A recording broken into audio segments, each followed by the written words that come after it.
Bonjour à tous et bienvenue dans Fragile. Avant de démarrer cet épisode, je voulais vous dire que j'ai lancé une page de soutien pour le podcast sur le site Tipeee.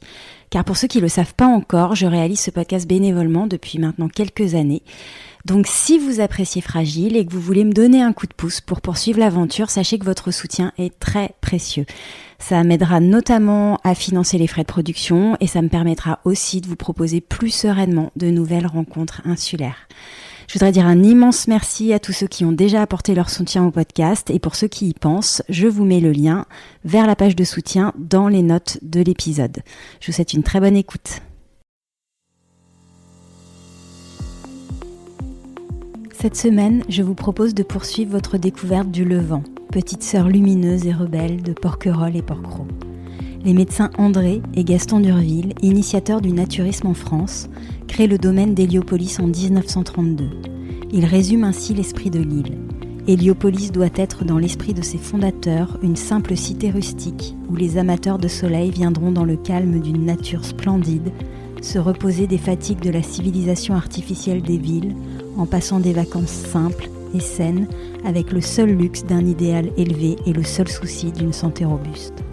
Protégé par son identité multiple, naturiste et militaire, le Levant est aussi une réserve naturelle dotée d'un patrimoine exceptionnel. Tu vas voir, le Levant c'est différent, m'avait-on dit avant que je pose un pied ici. J'ai d'abord pensé à une jolie formule, puis de séjour en rencontre, j'ai pu approcher la singularité de ce lieu. Qui mieux que ses habitants pour lever le voile en douceur sur cette île minérale et solaire, décrite comme une terre de liberté et de tolérance.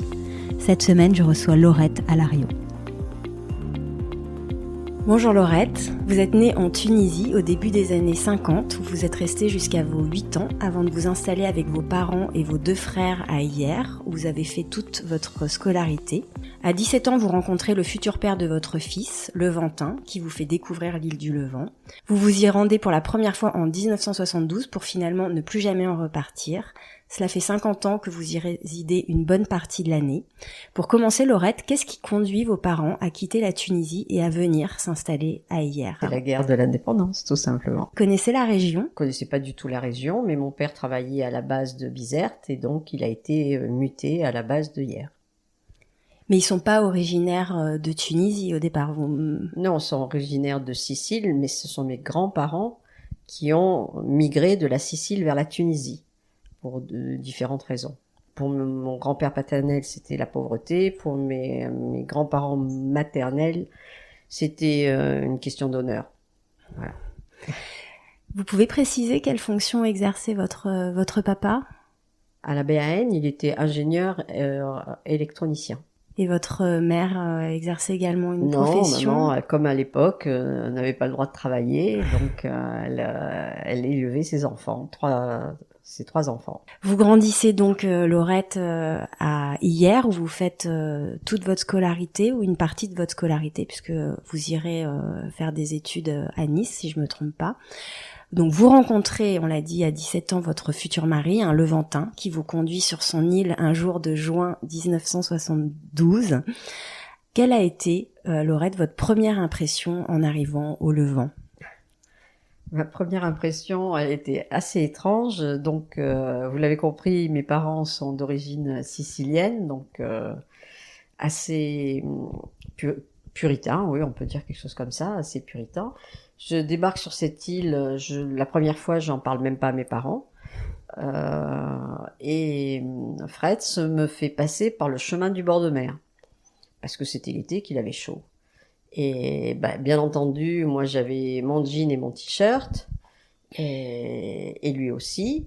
Et en passant sur les dalles du bain de Diane, à un moment, effectivement, les gens qui se faisaient bronzer sur les dalles ont commencé à applaudir.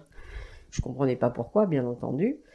Et Fretz, qui est plutôt grande gueule, ça a commencé à s'énerver et à les engueuler en disant je suis chez moi, je passe comme je veux, où je veux, quand je veux.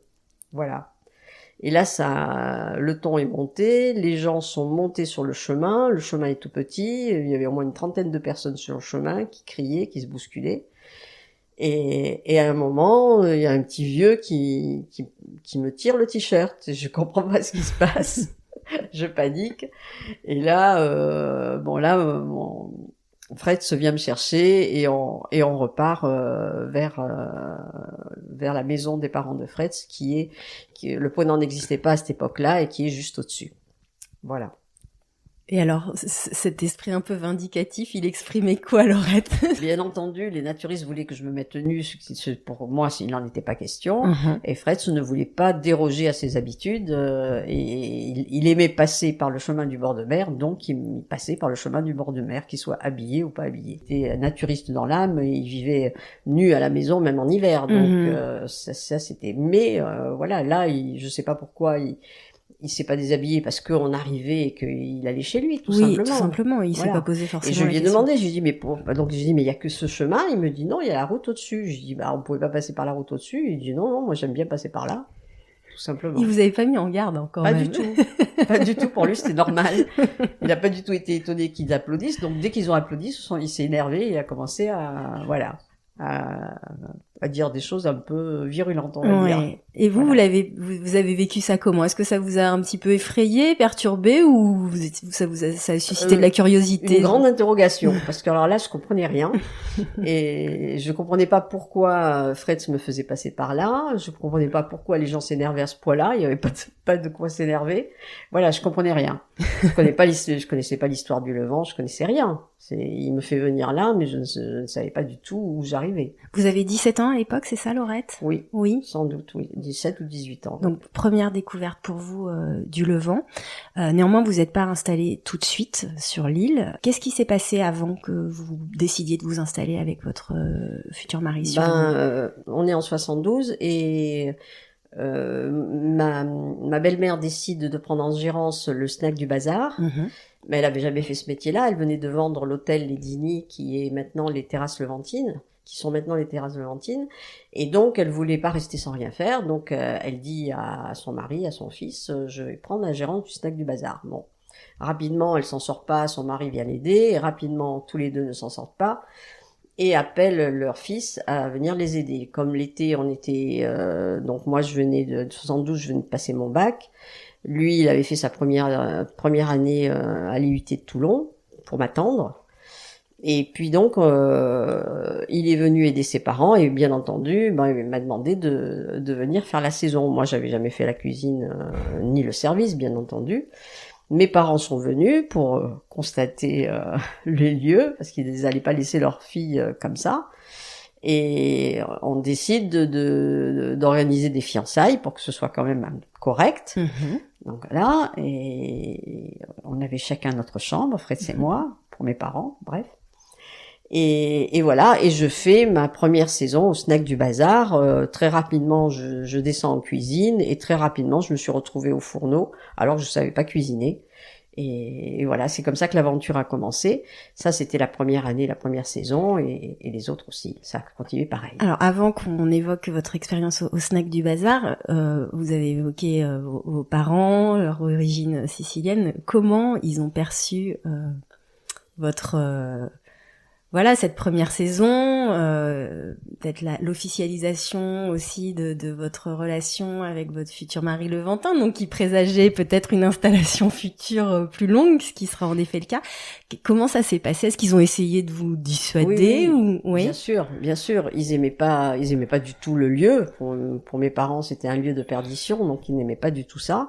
Et il n'a pas été question au départ que l'on vienne s'installer sur le Levant. C'était l'été pendant le temps, la période des études. Donc on venait que les deux mois de juillet-août, de fin juin à début septembre, et puis après en l'hiver, on continuait nos études, mais il n'y a pas du tout été question qu'on s'installe sur l'île du Levant. En 79, je suis enceinte de mon fils Tim, et au mois de mars, mes beaux-parents appellent leur fils en lui disant il y a la pomme d'Adam qui est en vente. Et Fred aimait beaucoup la pomme d'Adam. Donc il me dit ça, j'ai dit non mais attends, il n'est pas question, enfin moi je suis pas d'accord. Et puis il me dit je vais voir, je vais discuter, je te dirai. Et puis il revient et il me dit vraiment c'est intéressant, allez on essaye de commencer comme ça. Et donc, la signature de la pomme, elle s'est faite le 10 juin. C'était prévu pour le 10 juin, la rentrée dans les lieux. Mais moi, j'étais à l'hôpital, puisque le 6 juin, j'ai accouché de mon fils. Voilà, et une semaine après, j'ai suivi mon mari et je suis arrivée à la Pomme d'Adam avec mon fils dans son panier, voilà, tout bébé de 6 jours. Incroyable. Donc 79 années extrêmement importantes pour vous, naissance de votre fils, acquisition de la Pomme d'Adam. Et ça scelle votre installation ici. C'est le démarrage de votre installation au Levant. Et c'est à partir de là, les 10 années qu'on suivit, puisqu'on faisait les travaux, il fallait tout rénover, la pomme était dans son jus des années 60. Donc il y a eu cette grande série de travaux. Donc l'hiver, Fretz faisait les travaux avec Jean-Paul, Jean-Paul qui était le barman l'été et qui était l'ouvrier l'hiver avec Fretz. Et moi, je faisais de toute façon toujours des allers-retours parce que je ne supporte pas de rester dans un lieu sans bouger. Donc j'allais faire tout ce qui était course, tout ce qui était nécessaire à la vie sur l'île du Levant l'hiver. Donc c'est moi qui bougeais. J'avais mes parents en face qui me gardaient le petit. J'avais la possibilité de faire librement toutes les courses qui étaient nécessaires parce qu'il fallait acheter les matériaux, il fallait acheter les vis. Enfin, donc c'est là que j'ai commencé il fallait que je sache bricoler, comment ça se faisait en tout cas. Oui, voilà. Oui. Et j'ai plus jamais arrêté. Oui, on y viendra à vos pratiques, non seulement de bricolage, mais surtout artistiques. Mais alors du coup, de 79 à 89, ce sont des travaux où l'établissement est déjà en fonction, ou c'est... Ah, l'établissement est en fonction, mais l'hiver, les travaux se sont faits par étapes. Par étapes, dans un premier temps, on a agrandi d'un morceau, puis d'un autre, voilà. C'est long, la construction de la pomme, ça a été long. Ça a duré 10 ans, et au bout de 10 ans, les parents de Fretz qui continuaient au Ponant à ce moment-là, puisque on avait fait 4 ans de saison au Ponant avant la Pomme d'Adam. Oui, alors on a brûlé quelques étapes. Pour les auditeurs, pour pas trop se perdre, donc je crois que vous avez fait 4 ans au Snack du Bazar. Non, 3 ans. 3 ans au Snack du Bazar, plutôt en tant que saisonnière du coup à l'époque. Et au Ponant aussi. Et 3 ans au Ponant. Et ensuite, donc l'acquisition de la Pomme d'Adam et l'exercice à la Pomme d'Adam, une enseigne historique de l'île, vraiment centrale sur la place du village. Le deuxième bâtiment construit après la boulangerie. Quelle atmosphère, quelle ambiance vous souhaitiez vraiment incarner avec cet établissement, avec votre mari? Qu'est-ce que vous vouliez insuffler? Moi, je suis pas devant. Je suis pas du genre à donner une ambiance. C'était pas moi l'ambiance. Tant que nous étions mariés, l'ambiance c'était Fretz. Moi, j'étais les petites mains travailleuses derrière. Je m'occupais de tout le reste. Ouais. Et Fretz mettait une ambiance, comme il a mis une ambiance au Ponant qui était excessivement conviviale et sympathique. La clientèle du Levant est une clientèle extraordinairement gentille, agréable, parce qu'ils ont posé la voiture sur le continent, ils arrivent ici, ils posent les vêtements, et c'est la joie et la liberté, et voilà. Vous vous êtes senti bien accueilli ici les premières années? Comment ça s'est passé? C'était pas votre problème? Pas du tout. C'est-à-dire, vous arriviez avec un jeune enfant, il fallait travailler. J'avais des soucis, j'avais mon fils, donc il fallait m'en occuper. J'avais beaucoup de travail, mais j'aimais ça. J'avais mes peintures. Il fallait absolument que je reste dans la possibilité de créer de façon artistique. Ça, c'était tout aussi important pour moi que le travail, et j'arrivais à tout concilier, mais par contre, fallait pas me demander d'avoir des relations avec les gens, c'était pas mon propos, puisque Fretz en plus le faisait très très bien. Donc, mais vous, ça vous dérangeait pas? Quand il avait une relation d'amitié avec des personnes qu'il aimait beaucoup, il les invitait, et à ce moment-là, je les rencontrais, et effectivement, quand il aimait bien quelqu'un, je les aimais bien aussi, c'était pas pour rien. Non, je comprends. Donc, vous avez un petit enfant à l'époque, j'imagine que ça devait être assez difficile à gérer. Non, c'était très facile. Le seul souci quand il était bébé, c'était quand même le faire garder. Je le faisais pas garder, il s'est gardé tout seul, il était avec nous. Oui. Et il avait peut-être même pas 2 ans, ils étaient en train c'était le début de l'été, ou je sais plus, je me rappelle qu'il faisait beau, ils étaient en train de travailler dehors, je ne sais où, Jean-Paul et Fretz, comme d'habitude. Et ils ont pas surveillé Tim, il y avait une échelle contre le toit, et Tim, il savait à peine marcher, il s'est retrouvé sur le toit quand même. Donc ça s'est une très bien petite terminé. vie d'insulaire Voilà, c'est tout. qui découvre. Voilà, et sur cette île, il n'y a pas de danger, sauf des dangers de ce genre. Ouais. Voilà. Mais Peut-être un sinon, tout regard va bien. aussi bienveillant des Oui, insulaires sur les uns et les autres. Bien sûr. Ouais. Alors on parlait de vos parents qui étaient un peu réticents au début de votre installation sur l'île, qui vont finalement vous soutenir et même s'investir avec vous à vos côtés. Vous me parliez, Laurette, de votre père qui s'était improvisé DJ à la Pomme d'Adam. Est-ce que vous pouvez nous dire comment ça s'est passé? Comment du père protecteur il est passé de... il est toujours resté père protecteur jusqu'au bout. Hein. Non, mon père et ma mère avaient une passion pour la danse et pour le disco. Et donc, quand il finit le week-end, quand il avait plus le travail, mon père me disait, automatiquement, il achetait des disques et c'était de 9h du matin jusqu'à midi, jusqu'au repas, la musique assez fort dans la maison de tout ce qui était disco. Donc c'était son plaisir, il achetait des disques, il les écoutait. Ma mère adorait danser, donc il organisait également des bals. Non, il les a organisés après les balles, après le Levant, parce qu'il avait été formé. Donc ça, c'était son plaisir. Quand on est arrivé sur la place, la première année, il y avait juste le bal du 14 juillet et du 15 août. Mais il y avait les trois restaurants qui tournaient, et il y avait trois musiques différentes. Vous aviez la musique de la boulangerie, la musique de la pomme, la musique du minimum. C'était très pratique, hein, quand vous aimiez pas la musique de la boulangerie, et ben on allait vers le minimum et il y y avait autre chose comme musique. Donc oui, cela dit, pour ceux qui connaissent pas le Levant, pour être allé sur la place hier soir, les enseignes sont quand même très proches. C'est très proche. C'est très proche. Donc c'était un peu cafouilleux, mais voilà. Donc on fait notre première saison comme ça. Et là, on dit, non mais là, c'est pas possible, il faut changer ça. Et donc Fretz a tout de suite, dès la fin de la saison, est allé parler avec nos collègues, les voisins, pour arriver à avoir une seule musique quand même sur la place du village pour les bals. Et donc, il fallait trouver un DJ et tout ça. Et mon père, tout de suite, s'est proposé, puisqu'on en parlait avec eux dans l'hiver, mon père, tout de suite, s'est proposé, parce que tout ce qui était... il n'y avait pas les CD, il y avait les disques plastiques, les disques vinyles et magnétophones et tout ça. Il s'est équipé, il a fait son premier bal le 14 juillet, je pense, dès l'année d'après.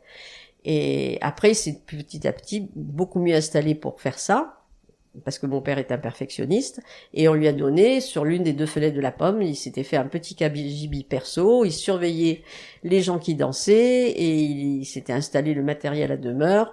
Par contre, les baffles, il les sortait, il les rentrait le soir, le matin, voilà. Donc il s'est vraiment pris au jeu. Ah, plus que ça, parce qu'il adorait ça, mettre la musique et donc faire monter l'ambiance. Et ça, il aimait bien. Ma mère, qui n'aimait pas le Levant, mais elle adorait danser. Donc elle dansait sur la place, pendant que mon père mettait la musique. Et de temps en temps, elle montait en lui disant, ça va pas ta musique, mais autre chose. Voilà. Et ça a duré 17 ans. Après, on a fait beaucoup plus de balles. J'ai fait voter par l'Assemblée Générale l'autorisation d'organiser 7 balles sur la place du village. On a eu une autorisation à 80-85%, je me rappelle plus. Et donc après, on a mis en route. Mon père s'occupait de tout, c'était facile. Il avait les dates de bal, il faisait tout seul, bien sûr. Mm-hmm. Et nous, on n'avait plus qu'à servir les gens. Incroyable. Voilà. Est-ce qu'ils sont allés jusqu'à pratiquer le naturisme? Surtout pas. Hein. Surtout pas. Bah non, mais Laurette, on a du coup envie de... Non, mais vous vous rendez pas compte. Mais mon père a des principes. Oui. Et alors ça, c'était très drôle.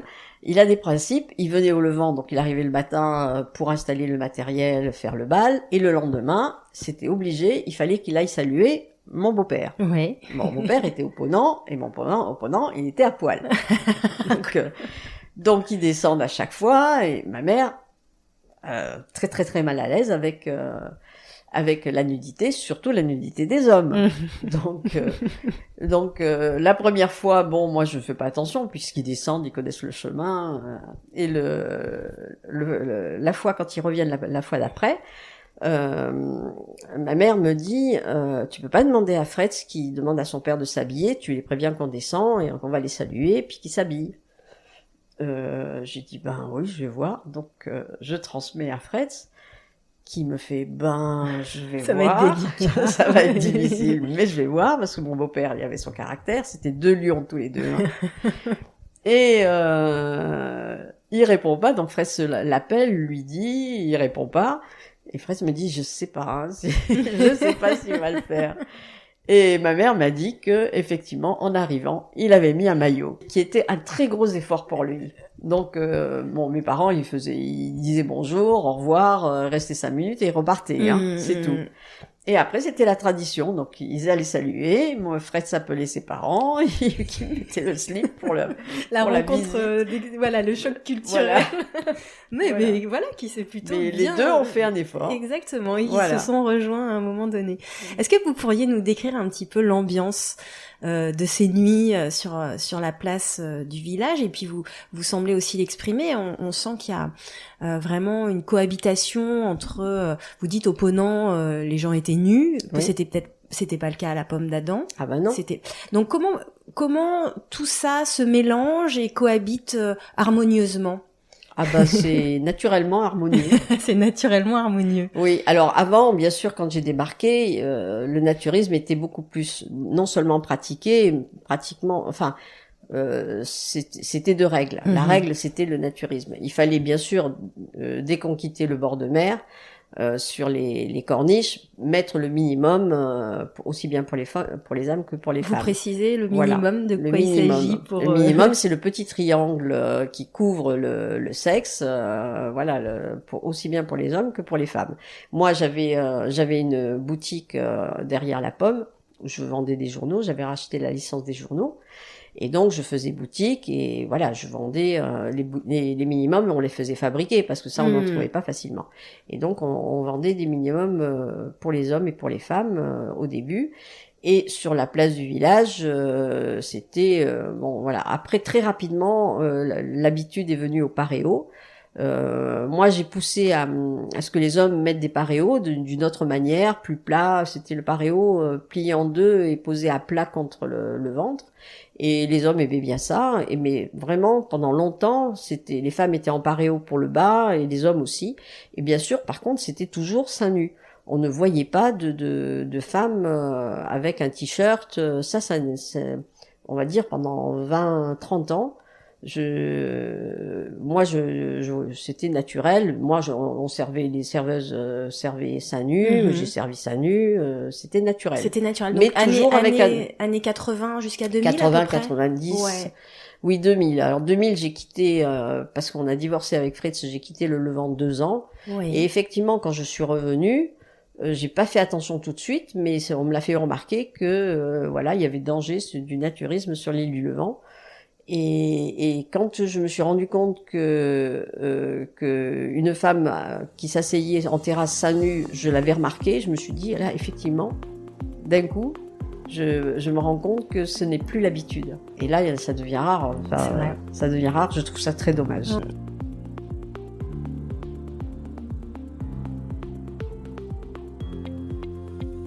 Il y a une pratique du libertinage également sur l'île du Levant. Est-ce qu'il y a eu également une évolution? Comment vous avez découvert le libertinage au Levant? Je l'ai découvert. Comment elle s'incarne ici? Voilà, je l'ai découvert quand à la Pomme d'Adam, parce qu'il y avait vraiment, les gens prenaient en général, venaient pour 15 jours. Après, il y avait ceux qui travaillaient dans l'éducation nationale qui arrivaient au moins pour 2 mois. C'était la pratique, c'était les longs séjours sur l'île du Levant. Enfin, en moyenne, c'était 15 jours. Et donc, on voyait à partir de tout début août, les 2, 3, 4 août, arriver la période des libertins sur l'île du Levant. Ils étaient là entre le 15 et le 20. Donc, c'était 15 jours, la période des libertins. Et moi, j'adorais les voir arriver parce qu'ils arrivaient bien sûr, ils posaient leur valise à la Pomme. Et ils se retrouvaient parce que chaque année, c'est toujours les mêmes personnes qui reviennent à la même époque. Et ça continue et c'est ça qui est agréable sur le Levant parce que c'est comme ça que les gens se connaissent et qu'il y a cette convivialité. Et donc, pour moi, c'était vraiment très drôle parce que le soir, ils arrivaient, ils avaient réfléchi tout l'hiver à ce qu'ils allaient faire. Ils arrivaient avec des tenues excentriques, très rigolotes. Ils arrivaient avec des histoires de gages. Donc, des fois, on voyait arriver sur la terrasse, faire une espèce de balai, on comprenait pas. Puis après, on venait nous expliquer qu'il y avait eu un gage, qu'il y avait eu des choses comme ça. C'était très marrant. C'était des gamins. Ouais. C'était des gamins qui se lâchaient, voilà, c'était vraiment ça. Et ensuite, ça s'est maintenu parce qu'il y a eu quand même les années SIDA. Voilà, alors les années SIDA ont beaucoup bousculé, ont tout bousculé. Petit à petit, il y a eu quand même une sacrée hécatombe au niveau de la clientèle du Levant, on l'a ressenti.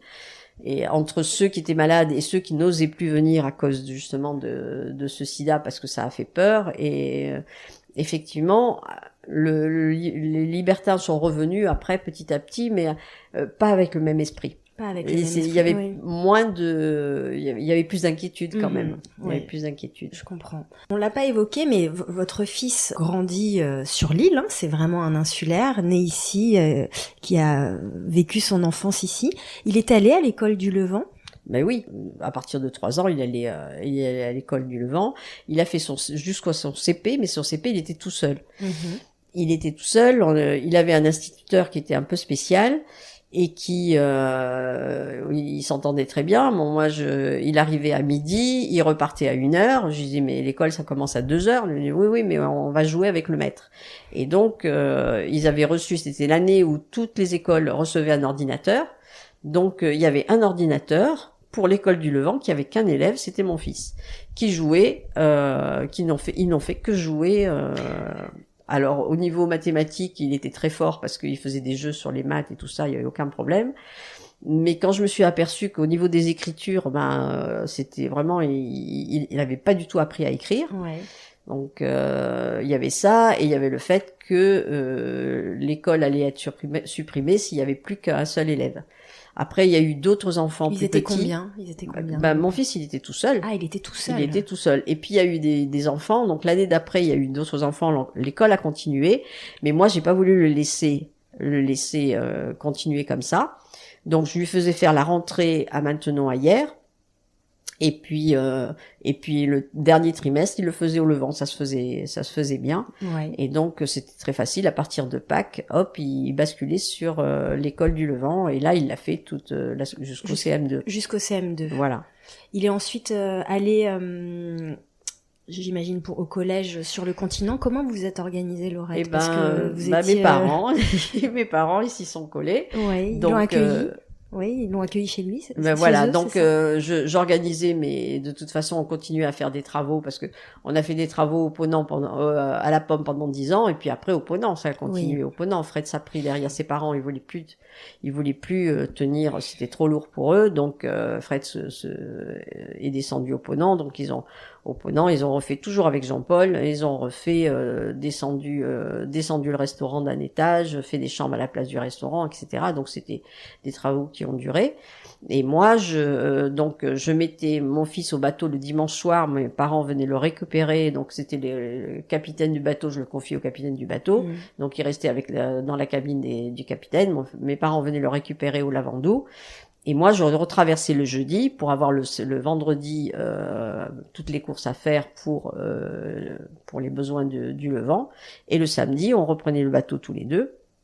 Et comme ça, il voyait son père pour le week-end. D'accord. Et ça, il a fait toute sa scolarité comme ça. Et ça a été pour lui, il a vécu comment ces années?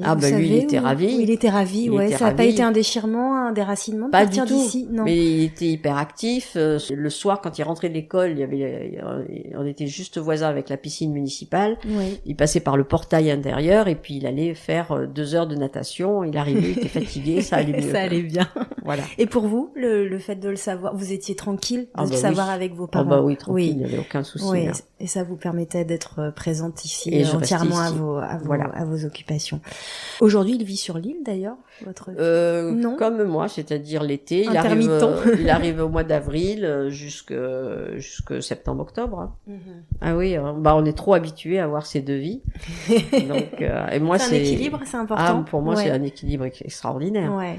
Ce sont 2 vies qui sont tellement différentes et tellement complémentaires J'ai une série d'amis et d'occupations sur le continent, et ici complètement autre chose. Ici, je suis dans le travail de toute façon. Ouais. Si non pas si j'ai rien à faire, parce que j'ai toujours à faire, mais je ne peux pas. S'il pleut, que je peux pas être dehors, je rentre ailleurs dans mon appartement. Je l'appelle mon appartement canapé. Si je veux me reposer, je traverse.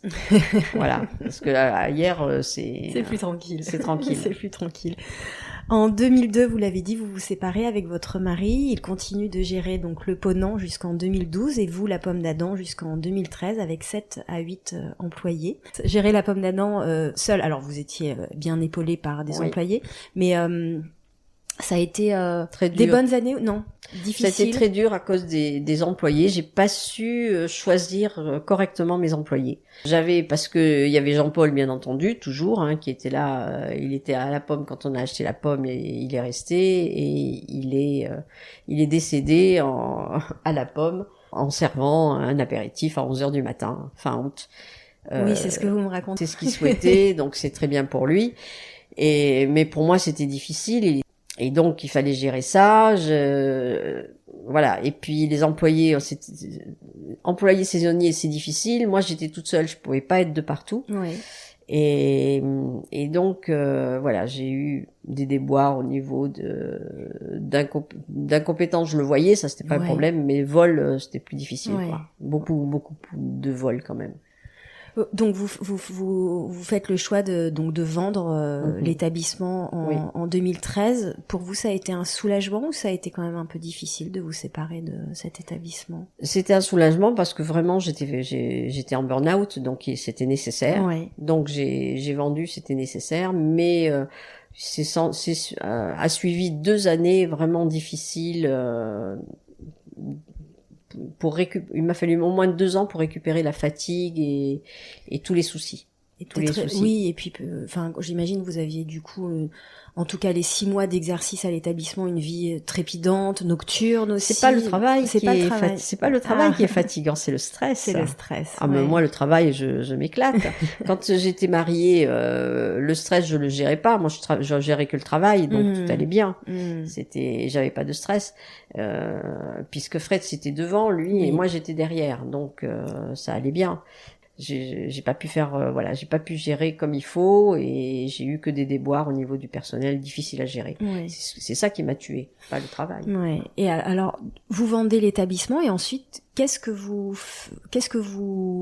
décidez de faire? Est-ce que vous prenez un temps de recul, vous retournez un peu ailleurs? Non, parce qu'il fallait quand même continuer à travailler, hein. Oui. Donc je m'inscris, je me dis c'est l'occasion, je m'inscris comme auto-entrepreneur pour faire des sculptures, faire des sculptures, de décoration, des choses comme ça. Ouais, alors on y vient justement parce que c'est tout un pan qu'on n'a pas évoqué, Laurette, mais vous faites de la sculpture d'ornement de jardin, de la peinture à l'huile et de la peinture sur soie. Vous avez notamment réalisé une sculpture que l'on voit sur toutes les photos ou sur beaucoup de photos du Levant, intitulée La maternité. D'où vous vient ce goût pour la sculpture et la peinture? Est-ce que ça préexistait votre arrivée au Levant? Bien sûr. Oui, la peinture en tout cas préexistait. Je crois que j'ai peint mon premier tableau de fleurs, bien entendu. J'avais 14 ans et j'ai jamais arrêté. Donc la peinture, elle faisait partie de ma vie. C'était très important pour moi. Et c'est au Ponant que j'ai rencontré une fille qui m'a montré ce qu'était la peinture sur soie. Et j'ai fini ma saison et je suis tout de suite allée la voir, elle habitait Aix. Et elle m'a fait acheter le matériel et tout ça, m'a montré comment faire. J'ai peint avec elle 2 ou 3 soies. Et l'été d'après, j'ai tout de suite mis en place les cadres de peinture sur soie, et je me suis mis à la peinture sur soie. Et comme quand on a acheté la Pomme, on a transformé le restaurant, on l'a déplacé, et ce qui était le restaurant, on l'a fait en boutique. Oui. On l'a transformé en boutique, vente de journaux et boutique. Et j'ai eu là, par contre, la chance de trouver une dame extraordinaire qui s'appelle Claude Flory, qui venait de divorcer également. Elle était professeure de couture à la mairie de Hyères. Et donc, elle était intéressée pour faire une saison d'été. Et donc, moi, je suis allée justement pour chercher une couturière parce que je voulais faire de la peinture sur soie, mais je voulais faire des vêtements. Oui. Donc, il me fallait une couturière et vendeuse quand même parce que moi, je suis incapable de rester à la boutique et d'attendre le client. Ça, c'est pas possible. Et donc là, c'est dès le début, je suis tombée sur Claude. D'accord. Et là, ça a été au moins 10 ans de plaisir, parce que, et pour elle et pour moi, parce qu'elle adorait coudre. En même temps que la pomme d'Adam, tout ça. Oui, en bien même sûr. Temps. Oui, bien oui, sûr. Oui. Et moi, tous les matins, pendant au moins 3 heures, j'avais mon atelier qui est juste derrière, Oui. donc j'allais faire mes 2-3 heures de peinture sur soie. Après, bon, il faut les laver, il faut les cuire, etc. Et je faisais les patrons quand même. Oui. Je coupais les vêtements et elle faisait tout le reste. Et elle vendait, comme elle était très bavarde, elle adorait ça. Elle vendait tous les journaux, les vêtements. Elle est très bonne vendeuse, très bonne couturière. Et par la suite, quand j'ai arrêté le magasin, elle est venue, elle s'est mise à la cuisine. Elle était également cuisinière. Et qu'est-ce qui avait le plus de succès dans vos créations C'était des paréos en fait, Non, peintures sur soie. il y avait bien sûr des paréos, hein, oui. Ça c'était la vente à l'époque. Tout le monde portait des paréos, oui. Hein, donc c'était vraiment. Oui. Et d'ailleurs, alors je vais faire une petite incise, mais vous avez évoqué l'évolution un peu de la mode au Levant avec ces fameuses jupes à franges. Est-ce que vous pouvez nous en parler? Alors ça, c'est quand je suis arrivée. Là, c'est pareil. Quand je suis arrivée, années 80. Voilà, quand on a racheté la licence des journaux à Annie. En face la Poste, elle avait aussi un magasin. Donc c'est comme ça qu'on a commencé le magasin avec la licence des journaux, et elle avait également la baraque du port. Et donc on a pris également la baraque du port. Et à la baraque du port, ce qui se vendait surtout, c'était bien sûr les paréos, mais c'était les jupettes à franges de toutes les tailles. Il y avait les petites filles, il y avait les jupes courtes pour les femmes et les jupes longues pour les femmes. Ces jupettes à franges, elles étaient faites avec au départ, c'était avec du raffia. Et c'est aussi Madame Druard qui avait amené cette mode de Tahiti. Oui. Elle avait amené la mode du paréo, c'était ces morceaux de tissu avec les fleurs d'hibiscus rouges, vertes, jaunes sur un fond blanc. Donc ça, c'était le paréo. C'est comme ça qu'est arrivé le paréo sur l'île du Levant, avec Madame Druard du Bazar. Ils faisaient l'hiver, ils le passaient à Tahiti, et l'été, le passaient au Levant. Oui. Voilà, donc ils ont amené comme originalité au niveau vestimentaire sur l'île du Levant les colliers de coquillages, les minimums en coquillage, les paréos de tissu tahitien, et le minimum, c'était aussi, ils les faisaient fabriquer là-bas et les ramener, hein. C'était ça la mode, hein. Et les jupettes à franges, c'était donc en raffia. En raffia, ouais. Et après, Anisée, elle allait acheter des brins de nylon qu'ils utilisaient pour attacher la vigne. Donc c'était des grands sachets de ces trucs de nylon. Et elle faisait un crochet, la ceinture en crochet et les franges. Et moi, je trouvais ça horrible, mais j'en vendais, je lui en commandais. Je me rappelle encore les chiffres, c'était 500 petites, 1500 jupettes femmes et 200 jupettes longues. Incroyable. Pour l'été, quelque chose comme ça. Succès incroyable. Oui. On a parlé donc de peinture sur soie. Vous faites également de la sculpture, donc avec cette maternité qui est bien connue. Oui, c'était une des premières, pas vraiment la première. Donc l'hiver, comme j'étais à la Pomme, je pense que Fred et Jean-Paul étaient au Ponant pour faire les travaux. Moi, je restais dans la salle de la Pomme, et là j'ai commencé la sculpture avec du plâtre pour commencer, et puis et puis le modelage de la terre. J'ai commencé dans les années 80 la sculpture. D'accord. Et le choix de cette thématique, la maternité, qui a quand même nourri vraiment votre travail, ça a nourri une bonne dizaine d'années mon travail. Hein. C'était une fixation, donc de 93, pendant 10 ans. Après donc la naissance de votre fils, il avait une douzaine d'années. Après la naissance de mon fils, mais je croquais quand je voyais une femme enceinte passer, je lui disais est-ce que je peux venir faire des croquis, et donc j'ai fait comme ça. Pendant 10 ans, j'ai eu cette obsession, donc j'ai des peintures à l'huile, j'ai beaucoup de dessins, beaucoup d'aquarelles sur cette période-là qui a démarré en 93 avec la grande maternité. La grande maternité. Comment vous l'expliquez expliquer ça, Laurette? Pourquoi ce thème est quelque chose de central pour vous? On n'explique toujours pas tout, mais parce que j'avais effectivement, c'était un sujet qui était compliqué. Mon fils, j'ai essayé d'avoir d'autres enfants après Tim, bien sûr. J'ai fait 5 grossesses extra-utérines. Donc après, le moule était vraiment cassé. Donc c'était plus possible, et pendant que je faisais ça, j'avais cette obsession j'avais envie d'avoir un deuxième enfant, et puis ça s'est pas fait. Les maternités, pour ceux qui les connaissent pas, sont vraiment magnifiques. Merci. À commencer par celle qui, regarde l'horizon, qui a une belle histoire, d'ailleurs, qu'on prendra certainement le temps un jour de raconter, mais comme j'ai d'autres questions, on va avancer. Très bien. Est-ce que l'île est une source d'inspiration pour vous, Laurette, aujourd'hui dans votre travail artistique, ou pas du tout? Non, parce qu'en fait, je raconte ma vie dans mon travail artistique. Donc dire que l'île m'inspire, non, mais elle me nourrit. Oui, elle est une composante. Oui, mais pas l'unique composante de votre travail. Non, pas du tout l'unique composante. C'est mes angoisses, mes joies, mes peurs. C'est ma vie qui est dans mes tableaux. Aujourd'hui, vous êtes sur quel sujet? Vous êtes plutôt sur la sculpture, la peinture? Vous mixez l'ensemble? Oui, je mixe. Donc depuis que j'ai fait mes études d'art plastique de 2002 à 2004, oui, vous avez fait des études d'art plastique, donc plutôt tardives, Oui, c'était l'occasion. Mon fils a voulu faire des études à la fac d'Aix, et donc j'ai trouvé que c'était opportun puisque on lui a loué un appartement à ce moment-là juste à côté de la fac. Puisqu'on y était, c'était opportun d'aller voir ce qui se passait. J'ai commencé par suivre les cours d'histoire de l'art, et très rapidement j'ai dévié en art plastique, et très rapidement, au lieu de faire que suivre les cours, j'ai passé mes examens, le DUG, la licence, la maîtrise. Ça m'a permis, c'est à ce moment-là que c'est avec ces cours-là que je suis passée à la peinture à l'huile. Ah, d'accord. Donc parce qu'avant j'étais peinture sur soie, beaucoup, pendant 20 ans, sans arrêt. Et quand je suis passée à la peinture à l'huile, j'ai arrêté la peinture sur soie.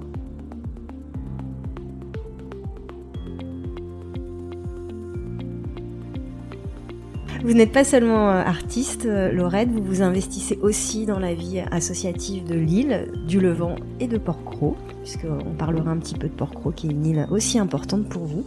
Vous créez en 1993 l'association Agir au Levant.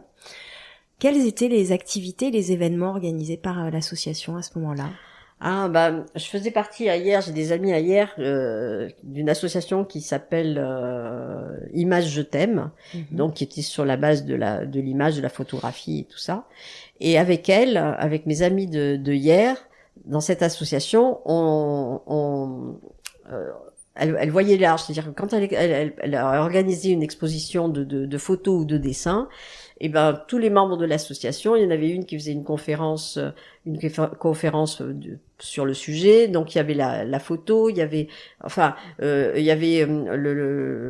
l'apéritif de lancement du vernissage. Il fallait préparer des petits fours, mais en rapport avec ce que l'on faisait. Par exemple, une fois il y a eu une exposition de Jean Cocteau. Moi j'étais préposée à l'entrée avec des crayons de maquillage pour faire des dessins à la Cocteau sur les visages des personnes qui venaient voir. Et Monsieur Ritondal, quand il est passé, il a pas voulu que je lui touche le visage, donc je lui ai fait des dessins sur les mains. Il y a quelque chose d'ailleurs dans j'en ai vu un en tout cas j'aime beaucoup Cocteau, j'aime beaucoup cette façon de dessiner qui est libre, poétique et libre. Et oui, c'est doux, ils sont doux ces visages quelque part. Oui, il y a quelque chose de poétique, de littéraire aussi, je trouve, bien sûr. Et cette association est toujours active? Agir au Levant? Oui, Agir au Levant. Oui, je l'ai laissé à Marilène, qui aimait beaucoup l'association, et moi j'en pouvais plus, j'avais pas plus assez de temps pour m'en occuper.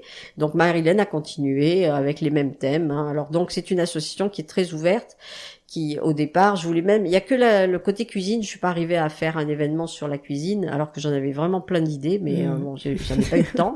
Mais ça couvre la cuisine, la photographie, vraiment tous les domaines, la peinture, la sculpture, tout, Très voilà. vaste. Très vaste. Très vaste. Voilà, le tissu associatif au Levant est dynamique. Oui. Oui. Oui. Oui. Plus maintenant, mais quand j'ai commencé à Agir le Vent, il n'y en avait pas du tout. Hein. Ouais, vous avez lancé il y avait plus rien. Ouais. Et c'était bien parce que quand j'organisais un concert de musique de chambre à la chapelle, c'était plus que plein. Et j'ai même vendu des places dehors, quoi. C'était vraiment, il y avait vraiment un manque. Ouais. Aujourd'hui, il y a tellement d'associations qui font tellement de choses qu'il y a pratiquement plus de musique classique. Je crois qu'il y en a plus. Ah, peut-être quelque chose à réinventer. J'aimerais qu'on parle de votre lien à l'île du Levant, Laurette.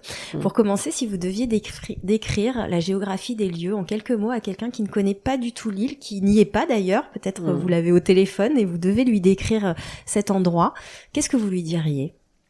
Qu'il faut qu'il vienne au moins passer une soirée sur l'île, parce que c'est le soir quand on s'assoit sur la place du village, quand on regarde les étoiles et que il y a comme une chape de bien-être qui descend. Quand on va à la mer et qu'on s'assoit sur un rocher, qu'on se baigne, il y a une espèce il y a un charme profond sur cette île, et une sérénité du lieu. Et pourtant, moi, j'aime beaucoup aussi la vie citadine. Hein. Il y a une partie de vie citadine qui est importante aussi pour le Levant. C'est très complet le Levant à ce niveau-là. Mais ce qui l'emporte, c'est la nature et ce qu'elle dégage, un magnétisme, une force qui est très prégnante, je trouve. Oui. Donc, en faire l'expérience, en fait. Ce que vous lui diriez, c'est il faut vivre le Levant. Il faut venir au moins une nuit, sinon c'est pas la peine. Sinon, c'est pas la peine. Oui, je confirme. Voilà. Un jour sur l'île, aujourd'hui, Laurette, après vos années, dans la restauration, foisonnement artistique qui est toujours présent dans votre vie, mais aujourd'hui, une journée sur l'île, ça ressemble à quoi? Vous tenez des maisons, enfin des chambres d'hôtes aussi, on n'en a pas parlé. Je me lève le matin, c'est pour effectivement, je me suis remise à la peinture sur soie. C'est assez difficile parce que ça fait 20 ans que j'ai arrêté. Et c'est pas une pratique aussi, enfin telle que je la fais moi, c'est pas une pratique, une technique aussi facile qu'on le croit.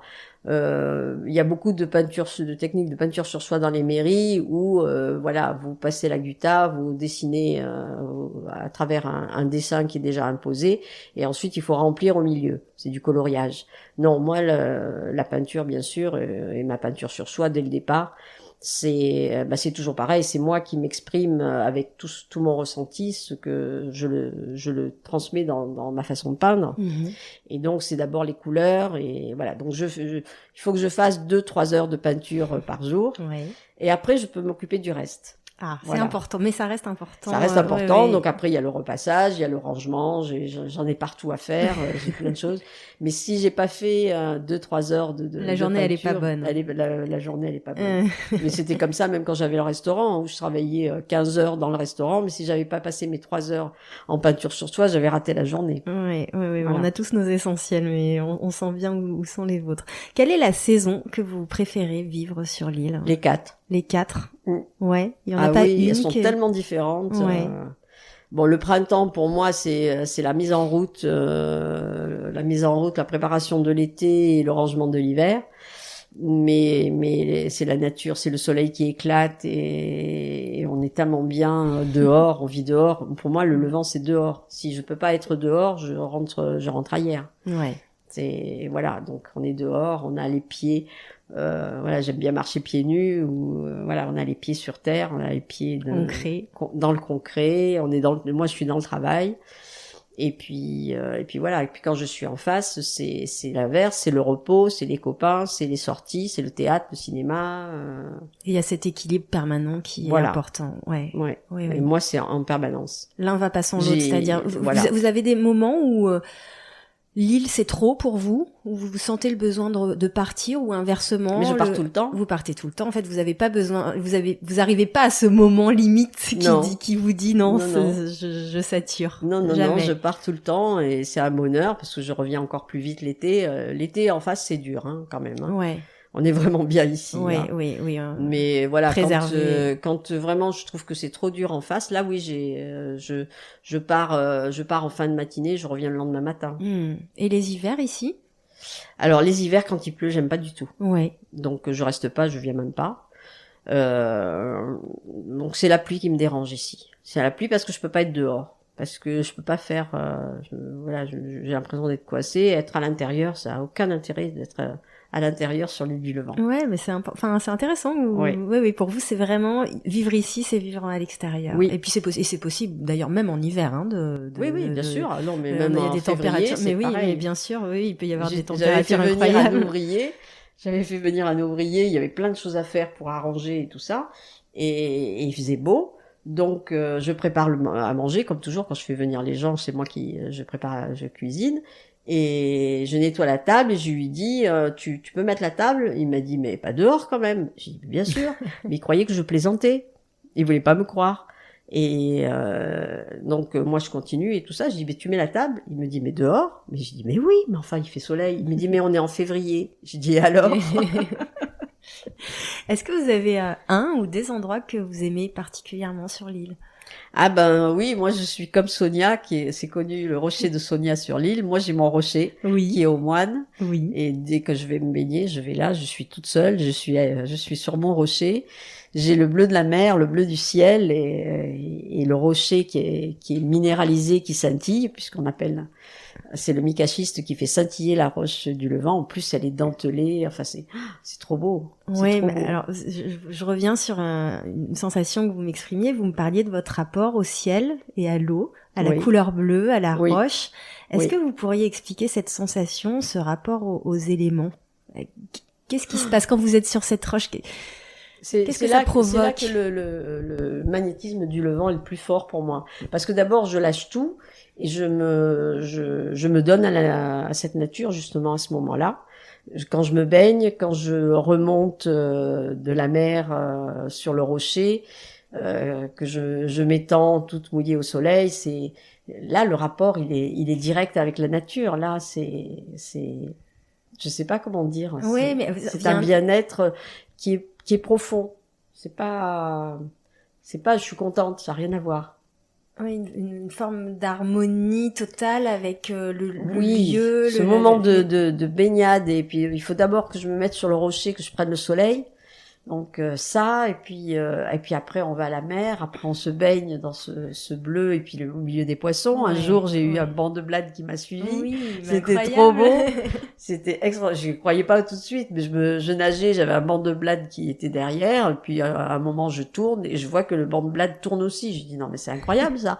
Donc je fais l'expérience, je continue tout droit et puis je tourne d'un coup, je fais demi-tour et hop tout le monde fait demi-tour. C'était assez. Ah oui, ça m'est arrivé qu'une fois, mais ça c'est une expérience qu'il faut vivre, c'est génial. Incroyable, incroyable. Oui. Mais c'est drôle, hein. Vous avez dit plusieurs fois depuis le début de l'entretien un magnétisme. Après avoir interrogé beaucoup de monde à Porquerolles, à Port-Cros, où il y a des formes d'énergie aussi qui sont générées par ces territoires. Je sens quand même au Levant, et même si mon expérience est un peu courte encore, que il y a quelque chose d'assez inexplicable de cette énergie, de ce magnétisme. Pour vous, à quoi ça tient? Peut-être par rapport aux deux autres îles. Aucun Porquerolais ou Porquerosien vous ont parlé de ça? Non. En tout cas, il y a d'autres choses. Enfin, il y a cet éblouissement d'une nature. Alors, il y a le mystère de Port-Cros, sa sauvagerie. Il y a la douceur et la diversité de Porquerolles, ça oui. Mais le magnétisme, l'énergie, des ondes. Je me demande si ce sont pas les rochers, ce qu'il n'y a pas à Porquerolles et à Port-Cros. On est tous sur nos rochers, même quand même là au Banodiane où il y a des plaques de ciment, même si parce que je vais aussi là-bas. Même quand on est sur une dalle de ciment, on sent l'énergie de ce micaschiste, je ne sais pas, de ce rocher. Oui, parce que pour les auditeurs, il n'y a pas de plage ici. Enfin, il y a une plage, elle est après le port. Et effectivement, c'est pas la même sensation sur la plage. Non. Ça me dit rien du tout d'aller à la plage. Non, moi c'est les rochers qui m'attirent. Oui, mais les Levantins disent beaucoup, c'est les rochers. Oui, je crois que c'est ça la différence. Parce que à Port-Cros et à Porquerolles, il y a de belles plages. Si vous voulez vous baigner, vous allez à la plage. Mm-hmm. Nous, on en a qu'une et elle est après le port. Elle est assez loin et elle est pas très grande. Bon, moi j'aime la solitude d'abord, donc voilà. Donc la différence, c'est que on s'éparpille sur les rochers, surtout le bord de mer. Et c'est là où on fait rocher, ciel et mer. Ouais. Donc vivre le Levant, c'est quand même aussi aller faire cette expérience d'aller se poser sur un rocher et vivre ça. Oui. Ouais, non, sans doute. Ouais. Les médecins André et Gaston d'Urville, initiateurs du naturisme en France, créent le domaine d'Héliopolis en 1932 sur l'île du Levant, qu'ils ont découvert en 1930. Ils résument l'esprit de l'île dans cet extrait du cahier des charges du syndicat d'administration d'Héliopolis. Héliopolis doit être dans l'esprit de ses fondateurs une simple cité rustique où les amateurs de soleil viendront dans le calme d'une nature splendide, se reposer des fatigues de la civilisation artificielle des villes, en passant des vacances simples et saines, avec le seul luxe d'un idéal élevé et le seul souci d'une santé robuste. Héliopolis fêtait ses 90 ans il y a une dizaine de jours et quelques... non, c'est toute l'année. Mais c'est vrai que ça a commencé, la construction de la boulangerie, c'était juin 32 et de la pomme, c'était juillet 32. Oui, bref, c'est une année de festivité pour l'île du Levant cette année. Est-ce que cette vision décrite par les frères d'Urville a toujours cours aujourd'hui selon vous? Est-ce que l'esprit originel a été conservé, d'après vous? On peut pas dire, enfin, l'esprit originel, moi je dirais oui et non. Oui et non. C'est vrai que ce qui se passe en ce moment, ces 10 dernières années, il y a énormément de changements sur l'île au niveau des propriétaires et des commerces. Donc, on est un petit peu perdu parce que on n'a pas cette... Normalement, les choses se faisaient lentement. Parce qu'un propriétaire, il vend pas facilement sa maison, c'est les enfants qui en héritent. Donc il y avait pas vraiment de gros renouvellement d'une année sur l'autre. Donc là, il y a eu beaucoup de changements et peut-être un esprit commerçant un petit peu plus fort qu'avant, parce qu'avant on disait, c'était fréquent, les commerçants disaient, on ne fait pas du commerce sur l'île du Levant pour devenir riche, c'est pour gagner notre vie. Oui. C'était ça la phrase. Bon, aujourd'hui, je pense on gagne bien sa vie au Levant, ça c'est sûr. Et les gens viennent parce que peut-être gagner sa vie plus facilement qu'ailleurs parce que l'offre est limitée et donc voilà, c'est plus facile. L'esprit, on va dire l'esprit naturiste, il existe encore, on en parle, il est sur nos dépliants. Quand on fait notre assemblée générale annuelle, ça c'est très important parce qu'on se rencontre une fois par an et on discute des sujets, et, voilà, plus ou moins fortement, avec caractère, on va dire. Donc ça c'est important aussi. Oui. C'est ce qui fait la différence entre Porquerolles et nous. Nous, on se voit chaque année, on se rencontre, on parle, on discute, on dit, donc on s'exprime, on se lève, on s'exprime au micro sur notre avis sur le sujet, et on apprend à se connaître comme ça. Ce qui n'existe pas sur les deux autres îles. Donc il y a la convivialité, elle est plus importante sur l'île, et on vient sur l'île effectivement pour profiter de la nature. Ça c'est donc cet esprit-là, il y est toujours. Et après, les d'Urville étaient aussi des commerçants. Hein. De toute façon, il fallait qu'ils rentabilisent leur affaire. Ils ont toujours eu du mal à la rentabiliser. Hein. Acheter le Levant pour eux, ça a été difficile. S'agissant du naturisme, chacun fait le choix d'être ou de ne pas être nu sur l'île, à l'exception de la plage et du sentier du littoral où la nudité... Alors, je vais pas dire obligatoire. Et de mise. Et de mise et de règles. C'est précisément ce qui est indiqué sur les panneaux. Elle est libre sur les chemins et corniches et interdite sur la place du village, dans les magasins et sur le port, si je me trompe pas. Oui, j'ai l'impression qu'il y a quelques tolérances, voilà. Est-ce que vous pourriez... Les règles sont floues. Oui, les règles restent floues. Oui, mais il y a eu des arrêtés, bref, il y a eu des échanges à ce niveau-là, mais globalement, c'est aujourd'hui ce qui a cours, et après, je pense qu'il y a des aménagements. Est-ce que vous pourriez expliquer l'esprit naturiste du Levant et ce qui le distingue du nudisme? Ce qui distingue le naturisme du nudisme, c'est la façon de vivre. Le nudisme, c'est se mettre nu et puis c'est tout. Le naturisme, c'est de respecter l'autre. On se le dit tout le temps. Après, ça veut pas dire que c'est respecté, mais c'est dans l'ambiance du Levant, c'est-à-dire qu'il y a le respect de l'autre. On évite de faire du bruit trop longtemps. On respecte le voisin. On se croise, on se dit bonjour. Je crois que ça dans les camps nudistes aussi, hein. Je crois que il y a ça, hein, le côté on se dit bonjour quand on se croise. C'est le respect de l'autre, le respect de la nature. Et ça c'est présent, oui, c'est présent. Est-ce qu'on peut vivre en n'étant pas naturiste au Levant? Oui, à condition de respecter le naturiste, le nudiste. Il faut, et ça c'est important. Tout est possible au Levant. Vous pouvez venir et ne pas être naturiste sans aucun problème. Je parlais vraiment de vivre ici. Est-ce qu'il y a des Levantins qui ne sont pas naturistes? Bien sûr. Oui, bien sûr. Ouais. Et la cohabitation se fait très bien. Voilà, ça dépend d'eux. C'est une question de tolérance. Voilà, s'ils veulent pas faire changer ça. Oui. C'est tout simplement ça. Ouais, bien sûr. Et ça va dans les deux sens, bien sûr. Enfin, c'est-à-dire qu'on peut pas les naturistes. On va dire que c'est d'abord les non-naturistes qui doivent respecter les naturistes. Je comprends. Pas l'inverse. Si ça leur plaît pas, ils vont ailleurs. Et tout le monde après. Ils préexistent. Voilà. J'ai bien compris. Voilà. Suzanne Seiser, ancienne directrice d'école installée au Levant depuis 77, disait « La nudité était évidemment pratiquée par tous, mais dans les têtes, il fallait qu'elle chemine, cette évidence. À 86 ans, elle conclut « Si on sait être nu, on sait être libre, être soi-même et se contenter d'apparaître comme celui qu'on est vraiment. Le goût pour la nudité ne vient pas comme ça, il n'est pas un retour inné à notre forme originelle. Est-ce que vous êtes d'accord avec ce rapport à la nudité et au cheminement que la pratique naturiste demande ? Oui, je pense que parce que Suzanne, bien sûr, est une vraie naturiste et puis elle avait l'habitude d'expliquer les choses, de mettre des mots sur les ressentis. Donc ça, c'est important.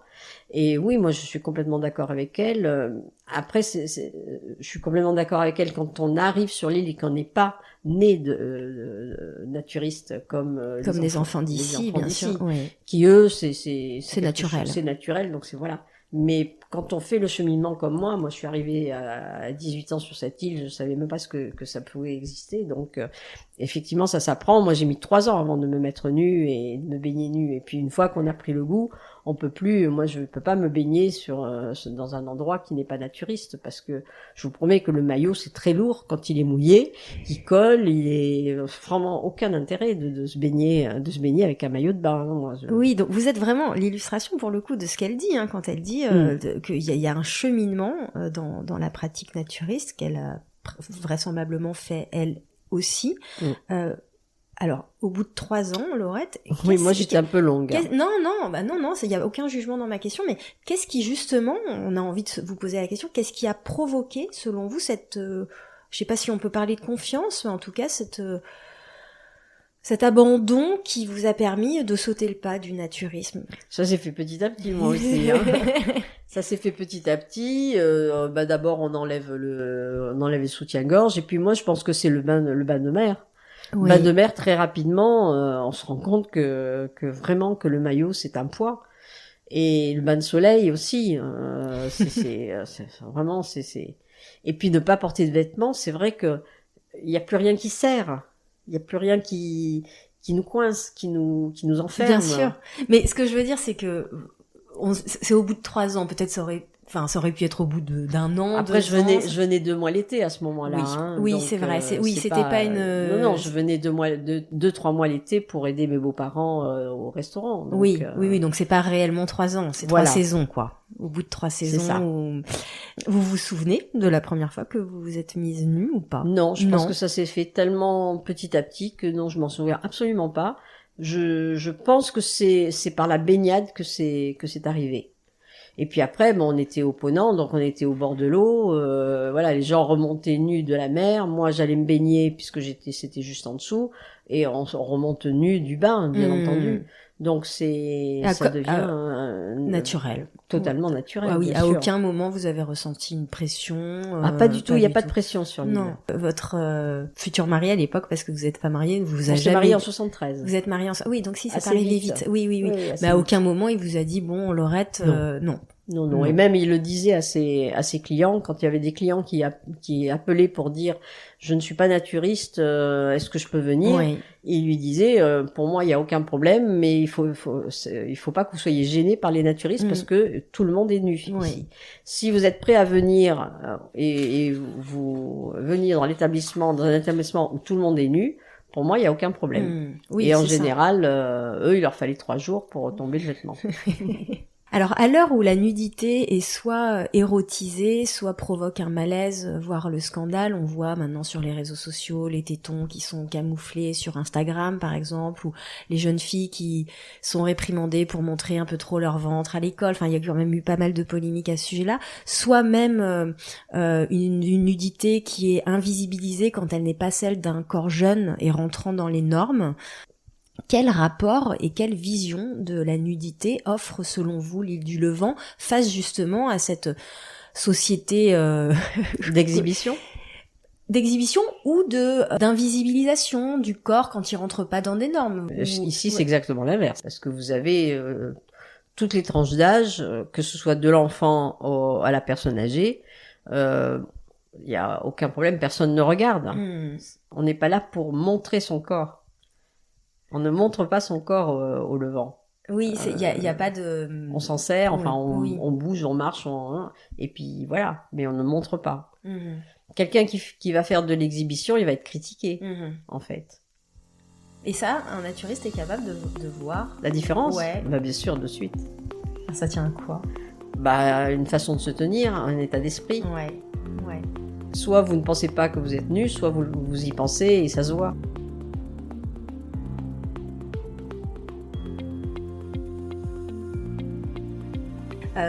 Sophie Fontanelle, dans son livre Capitale de la douceur, vous l'avez lu? Oui. Qui est sorti donc l'année dernière aux éditions Segers. Elle raconte l'histoire de son séjour au Levant et comment sur cette île, dont 95% du territoire est une base militaire et 5% seulement domaine naturiste, elle va se mettre à nu, au sens propre comme au figuré, et se faisant faire l'expérience d'une certaine forme de réconciliation avec son corps.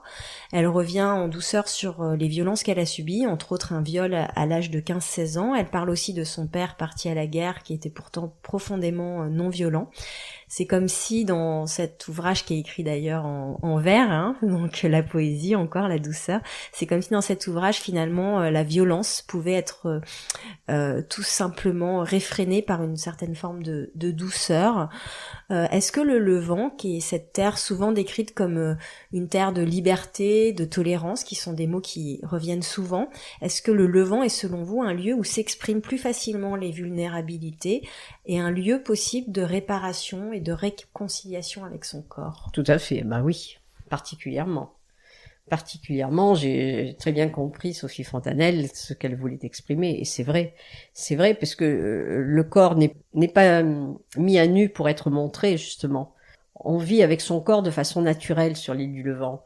Et je vais raconter une petite anecdote, par exemple, qui est pas très très vieille, ça doit dater de 5-6 ans.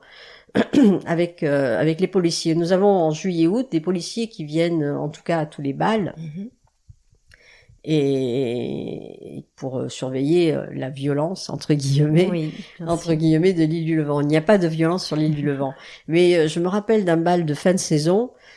J'étais assez agacée parce qu'il fallait finir à 1h du matin. En fin de saison, le dernier bal de la saison, fin septembre. Je vois vraiment pas l'intérêt d'arrêter la musique à 1h du matin. Là, ça va, on peut lâcher la bride. Mais il y avait les deux policiers qui, eux, devaient faire respecter la loi, bien entendu. Et donc, à partir de minuit et demi, je vais les voir, je discute avec eux, je dis ça rime à rien d'arrêter à 1h du matin. Là, il y avait un monde fou, les gens s'amusaient, c'était vraiment très bon enfant.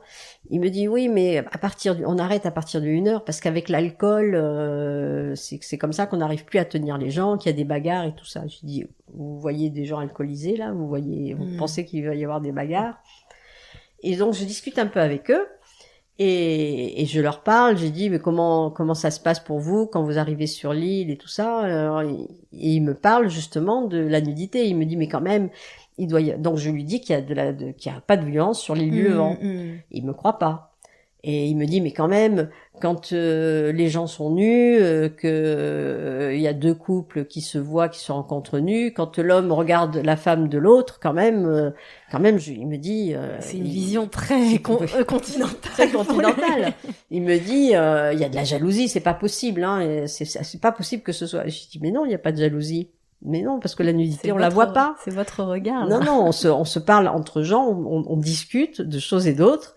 La nudité, on la voit pas. Elle est. Il y a un moment, elle devient tellement naturelle que. Ouais. Et à ce moment-là, quand il me reparle de violence et tout ça, j'ai dit, imaginez-vous tout nu et avec quelqu'un en face tout nu, et que vous êtes pas d'accord avec lui.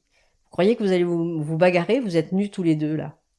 Il me dit, oh ben non, hein. Du genre, je vais aller me cacher. Je dis, quand vous êtes nus, vous n'avez pas du tout envie d'utiliser la violence pour parler, pour discuter avec les gens. Je dis pas qu'il y a jamais de violence, il arrive toujours à un moment, une fois, moi j'ai fait presque 40 ans de saison, on va dire, il y a une bagarre par an. Quelqu'un qui a trop bu, c'est vrai, qui arrive à 2h du matin, il a trop bu ailleurs, et il y a de la violence, on s'en occupe gentiment. Parce que quand je dis c'est beau ce que vous dites, en fait ce que j'entends aussi c'est que ça nous ramène à ce que l'on est dans notre plus total dénuement des hommes tous. Et bon, vous parlez là de ce rapport à la violence et peut-être de relations conflictuelles où finalement on se dit mais voilà, on est un homme face à un. Est-ce qu'il y a aussi au Levant une levée des barrières sociales, c'est-à-dire que quel que soit son statut, il y a plus de mélange, ou là j'extrapole peut-être un peu trop Ça existe plus ici qu'ailleurs.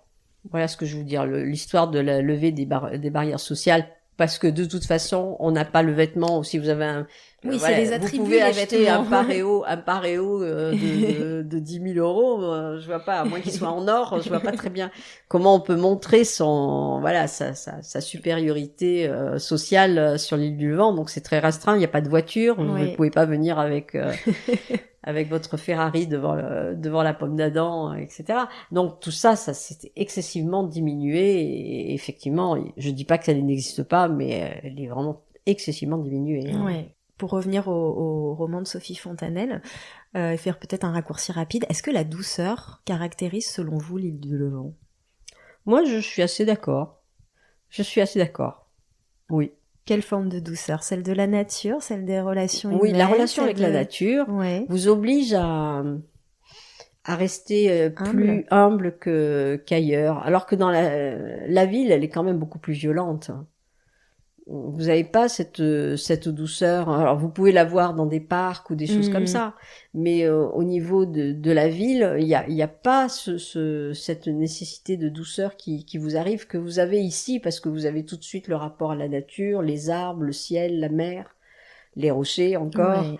Voilà, la nudité fait que, je pense que la nudité elle vient, elle aussi, faire de la douceur sur l'île du Levant. Oui. Elle accompagne bien tout ça. Oui. Après, c'est pas un lieu idéal, hein, attention. C'est exact, c'est aussi on n'est pas du tout dans un idéal. Après, les conflits entre personnes. Il n'y a pas que de la douceur dans les relations humaines. Pas du tout. Moi, je parle du lieu. Oui. Lieu, oui, il joue avec la douceur. La nudité joue avec la douceur, ça c'est sûr. Mais après, les gens restent des hommes comme partout. Comme partout, oui. On est d'accord. Voilà. Est-ce que la pratique du naturisme, on en a un petit peu parlé, hein, donc si vous avez des éléments à rajouter, mais elle a évolué en 50 ans depuis le début des années 70. Oui, beaucoup, parce que c'était vraiment plus libre, celui qui était habillé, il était quand même regardé de travers à cette époque-là. Hein. Les gens qui débarquaient sur le port, puisque le port, il y avait pas la nudité était interdite, elle l'est toujours, qui est normal, puisqu'il y a des bateaux qui accostent. Les gens qui débarquaient, s'ils débarquaient avec un appareil photo, quand je suis arrivée, donc il y a 50 ans, jusqu'à il y a 40 ans, on va dire, fallait pas débarquer, même mettre un pied avec un appareil photo en bandoulière sur le port. Et là, vous risquez si vous prenez une photo, votre appareil photo partait à la mer. Cette violence-là, elle existait, mais il faut pas oublier que c'était très difficile. Ce droit à la nudité était un combat, et avait été un combat difficile à mener, donc il fallait le protéger, donc et d'autant plus un combat que les non-naturistes ne le comprenaient pas, donc ils étaient voyeurs. On avait les voyeurs. Aujourd'hui, on a plus les voyeurs. Il y en a plus. Mais on avait les voyeurs, il fallait se défendre contre les voyeurs, justement. Oui, mais ça c'est un point en effet important. À côté de l'identité naturiste du Levant, sa vocation militaire apparaît un petit peu comme un paradoxe, car le Levant, on l'a dit, est aussi un site stratégique de la force de dissuasion militaire française. Il y a des tests de missiles et autres torpilles pour le compte des armées de l'air, de terre et de mer qui sont réalisées. Comment vous vivez cette cohabitation à l'année ? Très naturellement. Mais non, c'est même pas naturel. Avant, on avait beaucoup plus. Quand j'étais à la Pomme d'Adam, le staff du SEM, donc c'est un centre d'essai de missiles, hein, et vous avez des gens du monde entier qui viennent essayer leur matériel sur la base du Levant. Donc c'est pas une base militaire. On n'a pas des militaires qui font des entraînements militaires. Ça n'a rien à voir. C'est un lieu technique. Oui, c'est un lieu technique essentiellement. Oui. Et donc on avait régulièrement, il y avait des entreprises d'assaut qui venaient faire leur essai de matériel. Par exemple, ils venaient pour la semaine. Enfin, c'était 4 jours. Et puis le soir, soit ils mangeaient dans leur restaurant, soit ils venaient ou manger, ou même après manger, ils venaient se détendre sur la place du village. Donc c'était un voisin, c'est un copropriétaire. Et les gens. Alors maintenant, je sais pas parce que je suis plus sur la place. Depuis que j'ai vendu, je ne suis plus dans le milieu, mais j'ai pas l'impression qu'il y a comme ça. Nous, on recevait un appel du SEM en disant est-ce qu'on peut venir manger à 20 ? Je les vois. Alors puis on les voyait arriver, quoi. Hein, ils arrivaient de la base. C'était. Il y avait pas de contraste. Non, ils arrivaient, mais on pouvait les reconnaître parce que d'abord c'était 40 bonhommes qui débarquaient ou 20 bonhommes qui débarquaient, qui allaient dans un restaurant. C'était ou au minimum ou chez moi ou en face. Et puis voilà. Et puis ils mangeaient. Souvent de la viande, d'ailleurs. La viande rouge, c'était pas difficile. Le bon cliché. C'est exactement ça. Vous les entendez parfois, les tests Oui. Par vent d'Est, on les entend, bien sûr. C'est vrai, c'est impressionnant ou pas? Non, mais moi, je me suis habituée, mais c'est boum, boum, boum, effectivement, oui. Bon, vous pouvez nous parler, Laurette, du statut un peu spécial de l'île qui, à la différence de Porquerolles et de Porquerolles, n'est pas cœur de parc national, même si on est zone Natura 2000. Natura 2000. Le Levant, c'est une association syndicale libre, créée en 1932, on l'a dit, avec un syndic élu tous les 3 ans. Qu'est-ce que ça génère cette vie? Vous en avez un petit peu parlé tout à l'heure. Oui, en disant que voilà, c'était un lieu du coup d'échange régulier de la population. Comment ça se vit ce syndic?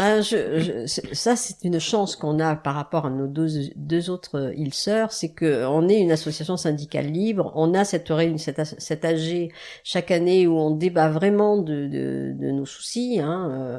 Et moi je dis toujours que on a cette chance, c'est que on peut faire beaucoup de choses sur le Levant. On pourrait faire être un lieu d'essai éco-responsable, mais de façon vraiment faire nous aussi des essais à ce niveau-là. Demander à la population de participer, on n'aura jamais du 100%, mais on peut avoir la majorité de personnes qui veulent essayer de faire avancer nos connaissances, comment vivre en matière environnementale, notamment. Peut-être en diminuant déjà le rapport à l'eau. Bien sûr. On a pu faire des essais, il faudrait le faire de façon beaucoup plus scientifique, mais la dépense d'eau sur l'île du Levant par rapport à la moyenne nationale, je me demande si c'est pas le tiers, quelque chose comme ça. Et pour avoir été, alors c'est le cas aussi un peu à Porquerolles aussi, mais on le voit moins. Mais ici dans les maisons, il est indiqué vraiment de faire attention à l'eau, de tirer la chasse d'eau vraiment quand c'est utile. Voilà. Non, mais pas de petites économies, quoi. Voilà, on le fait parce que maintenant c'est le père de Tim qui a eu cette initiative de faire venir des foreurs qui ont foré des forages à grande profondeur, et c'est vrai. Et heureusement, nous on a un forage, on l'a fait à 4 au départ, qui a été creusé à 175 mètres. Et ces foreurs ont fait 5 forages sur la marine également. Mais la marine, ils ont tiré toute l'année de façon régulière et au maximum, ils ont fait monter l'eau saumâtre. Une fois que le sel est monté, vous n'arrivez plus à... le sel, il monte, il prend la place. Pour réguler, Voilà, bon, nous, on a cette chance, il y a beaucoup d'autres forages sur l'île. Aussi profond, non, mais enfin, il y a plein d'autres forages. L'eau, elle descend, il faut faire attention. On a l'habitude de vivre, moi quand j'ai débarqué, on n'avait pas encore le forage, donc j'ai vécu avec très peu d'eau, pas d'électricité, donc je sais ce que c'est que une vie avec un minimum de besoins et de faire avec. Et puis en permanence sur l'île on fait avec. C'est-à-dire qu'on n'a pas telle chose, on en a besoin. Soit c'est le voisin qui prête, ce qui se fait très facilement. Soit, on trouve une autre solution, on fait avec. Et dans ces réunions de syndic, justement, vous y participez? J'ai posé ma candidature pour les 3 ans qui viennent. On verra. Oui, vous avez les yeux qui se lèvent. C'est un statut compliqué. Oui. Mais on peut bien l'entendre. On rentre en conflit avec tout le monde. Bon, pas au poste de syndic. Alors là, on a failli ne pas avoir de candidat du tout d'ailleurs. Ouais. Donc on a finalement 2 candidats, donc ça va. Ouais. Parce que c'est difficile et pour nous, il n'est pas question d'avoir un syndic professionnel. Ça servira à rien. Il connaît pas les problèmes de l'île. Il prendrait que du temps pour essayer de comprendre et on le paierait pour qu'il essaye de comprendre ce que nous on sait déjà. Donc il y a vraiment, c'est pas possible. Il faut que ce soit l'un d'entre nous et qui connaît déjà un petit peu le Levant. Et il faut savoir tout faire. Enfin, il y a les rapports avec le SEM, justement, les rapports avec la mairie, les rapports avec les pompiers, les rapports avec la TPM, enfin, les problèmes de billets de bateau, enfin, il y a beaucoup de problèmes à régler. C'est bénévole. Oui, c'est bénévole. Et c'est bénévole. Les sujets récurrents que vous voyez, d'année en année. C'est l'eau. En ce moment, c'est l'eau. Les forages baissent beaucoup. Ouais. Et les déchets un petit peu aussi ici. Les déchets. Oui, la gestion des déchets. Non, parce que on essaye quand même de pas trop en avoir parce qu'on a des transports, ça coûte très cher, donc vous limitez. On est obligé. Et si vous voulez, si vous avez trop de, on va dire, de béton et tout ça, vous pouvez rien en faire. Donc, si vous voulez vous en débarrasser, il faut repayer le transport dans l'autre sens. C'est le rapport du transport est énorme. Sur une bouteille d'eau que vous achetez 25 centimes sur le continent, le litre ou le litre et demi, il vous revient à 1,25 € ici. Donc, automatiquement, on fait attention. Maintenant, bien sûr, on achète. Donc vous vous présentez cette année, c'est ça Cette année, je me présente, Mais parce que quand je vous vois, c'est parce que vous savez que la tâche est sûrement lourde et en même temps, vous vous sentez un certain devoir. Je me méfie de moi parce que j'ai tendance à être quelqu'un qui fait et quand je prends un truc, vous y allez à fond. Voilà. Et je voudrais quand même me garder essentiellement du temps pour la peinture et la sculpture. Alors peut-être que je serais pas élue, ce serait parfait, mais j'y vais parce que j'ai quand même l'ancienneté, je connais tous les problèmes. Fred a été conseiller pendant 18 ans, donc les problèmes c'est toujours les mêmes qui sont récurrents. Et voilà, c'est quelque chose, les problèmes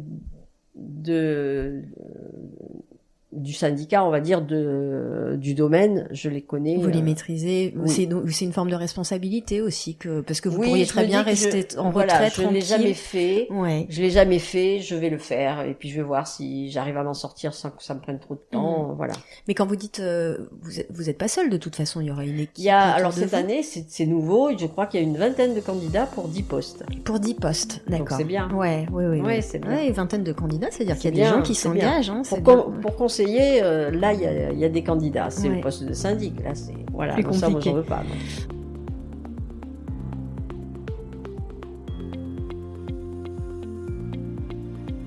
Plus globalement sur la vie insulaire, Laurette, on dit souvent de la vie insulaire qu'elle fascine autant qu'elle peut effrayer. Qu'est-ce qui fait selon vous sa particularité ?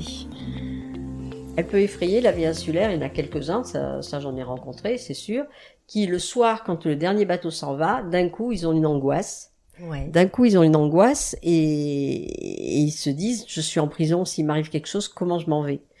Pour nous, le Ventin, c'est pas du tout un problème. Ça peut aller même plus vite que si vous êtes à Paris. Je me rappelle que c'est mon neveu. Oui, mon neveu a eu une crise d'appendicite à Paris. Je sais pas combien de temps ils ont mis pour arriver à le faire arriver dans un hôpital. Nous, on a eu quelqu'un qui a eu une crise d'appendicite. On va dire 3 heures, 4 heures après, il était à Samus. Ouais. Donc ça part avec hélicoptère et il arrive directement sur l'hôpital. Donc on n'a pas du tout, enfin quand on est Ilir, on n'a pas du tout cette angoisse. Mais quelqu'un de l'extérieur, il peut l'avoir. Ou alors le silence qui s'impose quand c'est le soir, que les cigales s'arrêtent de chanter et d'un coup, il y a le petit duc qui fait ouh. Ouh. C'est charmant, le petit duc, le chant du petit duc. Le chant du petit duc. Est-ce que vous avez pu être témoin de l'arrivée de personnes qui peut-être avaient l'illusion d'une vie sur l'île un peu idéale? C'est vrai que moi j'ai pris la navette et le marin m'a dit je vous emmène au paradis. Ah oui, c'est gentil. Il m'a dit oui. Parce qu'on reste au calme même en plein été. Moi, même en plein été, sur mon rocher, je suis toute seule. Donc la capacité de l'île du Levant, c'est entre 1500. Bon, peut-être que ça a augmenté ces derniers temps. On est peut-être à 2000 personnes maximum. Pour 100 habitants à l'année régulier, c'est voilà, ça. Mais ça. Juste pour revenir à ma question, est-ce que vous avez été témoin de personnes qui sont arrivées ici et se sont peut-être un peu, ont vécu une petite désillusion parce que c'était pas vraiment la façon dont ils voyaient? Bien sûr, ça peut arriver parce que c'est vrai que quand on arrive en disant c'est un lieu magique, c'est ce qu'on dit tous, que c'est un lieu magique, mais après il y a des disputes, on est des êtres humains, on est tous bien entendu différents avec un caractère quand même prononcé automatiquement, parce que quand on vient sur une île, si on veut s'installer sur une île, il faut c'est quand même un geste important, un geste fort, on va dire. Ouais. Puis les hivers peuvent être rudes, il peut y avoir une forme. Il faut supporter l'hiver. Il faut effectivement être bien avec soi et voilà et aimer la solitude. Oui. Donc c'est pas donné à tout le monde. Mais je pense que si on n'aime pas la solitude, on n'a pas du tout envie de s'installer l'hiver sur l'île du Levant. Oui, ni sur une autre d'ailleurs. Voilà. Dans ce même esprit, Laurette, quelle est pour vous votre vision de l'insularité? Ma vision de l'insularité, moi, c'est la tranquillité. Ouais. C'est ça, la tranquillité. Quand on arrive, on a pris le bateau, on met un pied sur le quai, on est à la maison. Donc, une espèce de confiance, puisque on est, tout le Levant, c'est notre maison, déjà. Ouais. Dans un premier temps. Puis après, on arrive vraiment chez nous. Et puis on est entouré d'eau. L'eau, c'est un élément quand même qui est important pour l'être humain. Ouais. Une forme de cocon un petit peu. Oui. Ouais. Oui, c'est ce que je sens. Oui. Mon cocon hier, c'est que l'appartement. Ouais. Et sur l'île, c'est toute l'île en fait. Ouais, mais il y a des mots qui reviennent souvent. On me parle de refuge, de bulle. Ouais, c'est un peu de ça. Oui. Ouais, on revient un petit peu au ventre de la maman. C'est ça. C'est une jolie boucle. Vous faites partie, Laurette, des quelques insulaires qui connaissent bien au moins deux des îles yarroises. Vous connaissez aussi Porquerolles, mais je crois que Porquerolles et le Levant sont quand même les îles dans lesquelles vous êtes le plus ancré. Mm-hmm. Quel regard les Levantins portent-ils sur Porquerolles notamment? Parce que je crois qu'il y a quand même une certaine proximité géographique, déjà tout simplement entre Porquerolles et le Levant, mais je sens que Porquerolles est quand même plus lointaine. Porquerolles, c'est très beau Porquerolles, parce qu'en plus il y a des plages magnifiques, il y a des chemins qu'on peut faire à vélo. Moi je l'ai fait à vélo, pas avec vélo électrique, mais à vélo. Mes cousins sont installés à Porquerolles, donc j'y vais très souvent, très régulièrement, au moins une fois par an, on va dire. Ouais. Donc voilà, et j'aime bien me promener. Je trouve que la nature c'est la même qu'au Levant, mais en plus accessible, puisque c'est plus plat. Voilà, le Levant, faut en avoir envie, parce que direct, on a la montée, on a 1 kilomètre de montée dénivelée quand même assez raide. Donc faut en avoir envie, et puis après ça redescend tout de suite derrière. Donc on est sur un cône rocheux sur l'île du Levant, c'est vraiment pas le même paysage. Après on a le même genre de végétation, des oliviers, des pins, des arbousiers, c'est la même chose. C'est des configurations différentes. Moi je trouve Porquerolles très belle Porquerolles, pour moi, c'est trop sauvage, mais pour moi, c'est trop sombre. Parce que dès qu'on rentre dans le maquis, on perd le soleil. Alors justement, je voulais vous demander, Laurette, vous qui connaissez les 3 îles, de choisir un qualificatif, 1 ou 2 qualificatifs pour chacune d'entre elles. Comment vous les qualifieriez chacune?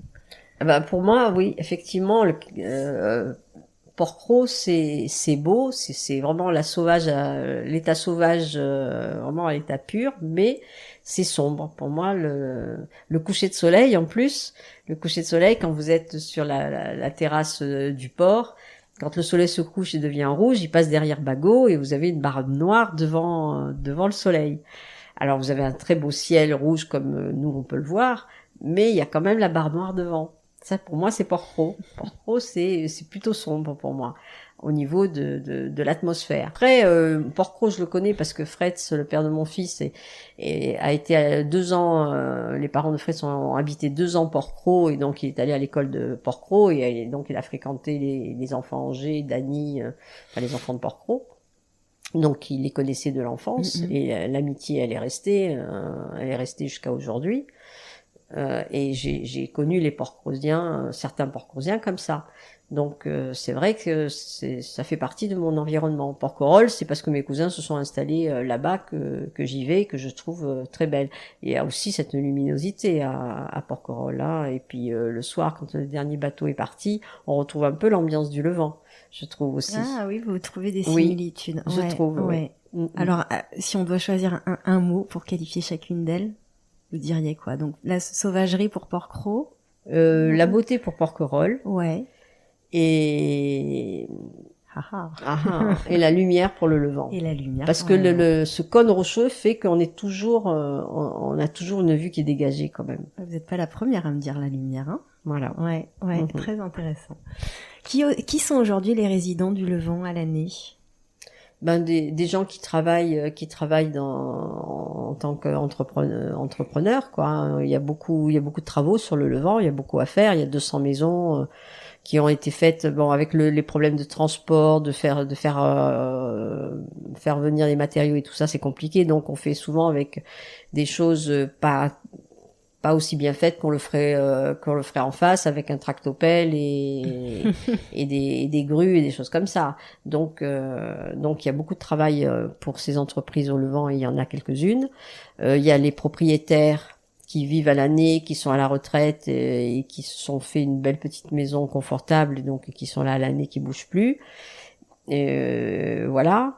Et ce sont les habitants, c'est ça, ce sont les propriétaires résidents et les travailleurs. Il y a une population cosmopolite au Levant, j'ai l'impression un peu plus que sur les 2 autres îles. Hein. Certainement, oui. Ça tient d'où? De l'héritage des Durville, et peut-être une attraction. J'ai échangé avec Pascal hier, dont les grands-parents étaient d'origine allemande, hollandaise. C'est de la culture du naturisme. Hollandais. Oui, donc il y a peut-être aussi quelque chose lié à l'histoire du naturisme. Voilà, à l'histoire du naturisme. Mon beau-père, il est arrivé sur l'île pour ça, parce que le soleil d'abord, soleil, la lumière et le naturisme. Ouais. C'est 3 choses qui l'ont attiré, et il est reparti. Il a vendu son affaire en Hollande et il est venu s'installer ici, alors qu'il savait pas comment il allait vivre, hein, mais il a foncé. Il me reste quelques petites questions, Laurette. Est-ce qu'il y a quelque chose que vous regrettez dans le Levant des années 70 quand vous êtes arrivé ici? Non. Rien? Non, je suis pas tournée vers le passé. Par contre, j'aime bien connaître le passé, mais regretter le passé, non. Il faut vivre avec son temps et regarder ce que demain nous réserve pour se préparer à demain. Alors, du coup, qu'est-ce qui vous semble avoir évolué positivement? Alors là, vous me posez une colle. Ouh, je sais pas, là, très compliqué de répondre. Une évolution positive sur l'île du Levant. Est-ce que l'électricité en 89, c'est une évolution positive? Alors, c'est Fretz qui est à l'origine de cette électricité en 89. Et pour moi, c'était vital, essentiel. Hein. Si j'avais pas l'électricité, là, je piquais une crise et je partais. En tant que restaurateur. Voilà. Donc, et pourtant, l'électricité a complètement changé le Levant, les Levantins, et pourquoi? Dans les relations? Oui, tout a changé avec l'électricité. On m'a dit que à l'époque, quand seuls les restaurants bénéficiaient par les groupes électrogènes, on avait fait de l'électricité. Et c'était une plaie, hein. Mais de fait, c'était des lieux de rassemblement. Aussi, voilà. Puisque la gestion de l'électricité avec les groupes électrogènes, c'était vraiment très pénible, compliqué, ça tombait en panne, ça puait, c'était sonore, il y avait des fumées, enfin vraiment beaucoup de désagréments. Et bonheur, quand le câble de l'électricité est arrivé, on n'avait plus tout ça. C'était un vrai bonheur. Mais en même temps, pas tout de suite, hein. Pas tout de suite, mais dans les 10 ans qui sont venus derrière, ça a commencé un changement de population. C'était plus des gens qui malgré les difficiles conditions de vie, venaient s'installer sur l'île du Levant. Et donc, on se rapproche de plus en plus de la vie citadine de cette manière. Ouais. Ça, je veux dire, ça peut être un regret. Oui, donc mais c'est un double tranchant. Avec cette volonté, par contre, je sens que c'est possible sur le Levant d'essayer de freiner nos appétits de vie citadine sur l'île, ce possible. Essayer de faire un lieu quand même un peu protégé des maux de la ville, on va dire. C'est possible. Pour moi, c'est possible. Peut-être je rêve. Quels sont, selon vous, les grands enjeux du Levant dans les années à venir? C'est ça. C'est voilà, vraiment essayer de faire, d'orienter la vie du Levant vers beaucoup plus d'écologie et voilà, plus de rester plus près de la nature, faire comme si même l'électricité l'eau elle est de toute façon elle va se raréfier. Même si on a des bons forages, les forages descendent, l'eau va se raréfier, donc il va falloir changer notre façon de consommer. Mais en ça, l'île du Levant pourrait tout à fait être un territoire pionnier sur bien des aspects. Ça fait une dizaine d'années qu'on en parle, oui, mais on n'est pas encore arrivé à vraiment le mettre en place. Oui, vous avez mais avec l'association Smilo, on peut. Et il y a d'autres associations qui ont envie de venir faire des essais sur l'île et c'est possible sur l'île parce que justement le lieu est petit. Voilà, on peut prendre des solutions parce que ça peut ne pas être coûter trop cher. Oui, tout à fait. Pour les auditeurs, donc l'association Smilo qui permet vraiment la convergence des bonnes idées, des bonnes pratiques entre de façon écologique, éco-responsable. Tout à fait, entre les petites îles du monde. Donc c'est ça. Oui. Et donc il y a des projets qui sont, par exemple pour le broyage des végétaux, qui ont été déjà menés ici et qui font exemple pour d'autres îles. Ouais. C'est très bien. Ouais. Bon, et puis en plus, je veux dire, cette identité naturiste, pour reprendre les termes des Durville, voilà, un esprit simple, rustique, je veux dire, le monde et la société, l'avenir de la planète, nous dit que finalement c'était assez visionnaire. C'était visionnaire et c'est pour ça que je dis qu'au Levant ça peut être possible. Après, peut-être je rêve, j'en sais rien. Mais s'il y a un lieu qui est prédisposé à cela, c'est bien ici. Oui, un lieu d'expérimentation possible en tout cas. Deux dernières questions, Laurette. Quelle est votre définition du Levantin? Du Levantin? Oui. Alors, définition, je sais pas, mais c'est caractéristique, même si vous allez me dire que ici tout le monde a son individualité, peut-être. Mais ça, c'est sûr. Est-ce qu'il y a quand même des traits qui le trait principal c'est le rapport à la nudité qui est tout simple et voilà, et simple et naturel, le rapport à la nudité, donc c'est quand même ça n'a rien à voir avec les autres personnes et bon, moi je suis jamais allée dans un camp naturiste, je sais pas trop comment, je vois simplement ceux qui fréquentent les camps, je vois bien. Et c'est plutôt les personnes que je mettrais dans les intégristes naturistes, nudistes, on va dire, et que je n'aime pas trop. Je n'aime pas les extrêmes. La vie, elle est faite de gris, elle est pas faite de noir et de blanc. Et on le voit ou on le voit pas. Mais pour moi, c'est cette identité naturiste. Cette identité naturiste, c'est ce qui distingue des autres îles et des autres personnes du monde.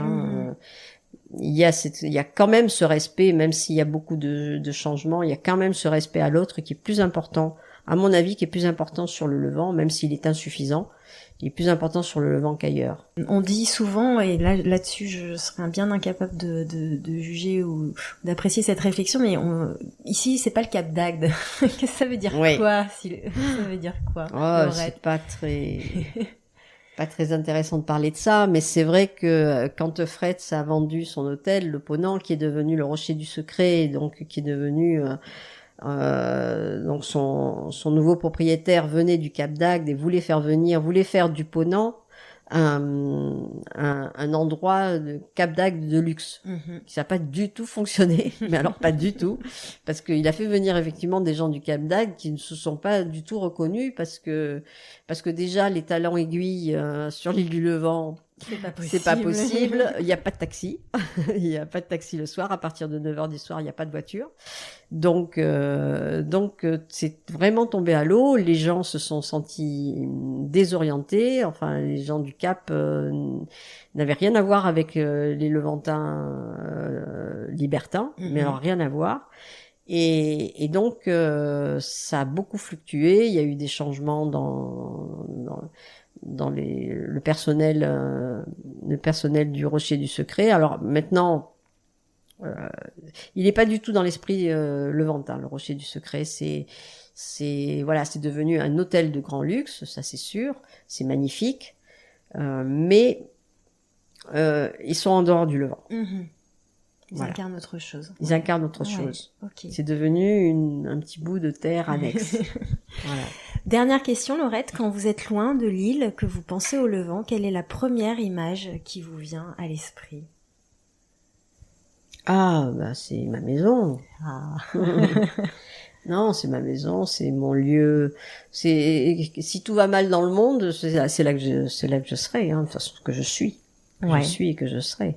Votre maison, qui est quand même assez incroyable, avec votre atelier très en plus, ouvert. Là, je l'ai faite, je suis enfin arrivée après beaucoup d'années, 10 ans, presque 10 ans que j'ai vendu la pomme, j'ai fait que ça. Il y avait beaucoup à faire ici. C'est un magnifique endroit, ça valait maintenant, c'est bien. Merci beaucoup, Laurette. Merci, Ingrid. Merci à Laurette pour sa sincérité et sa générosité. Pour retrouver toutes les notes de l'épisode, rendez-vous sur fragileporquerolles.com.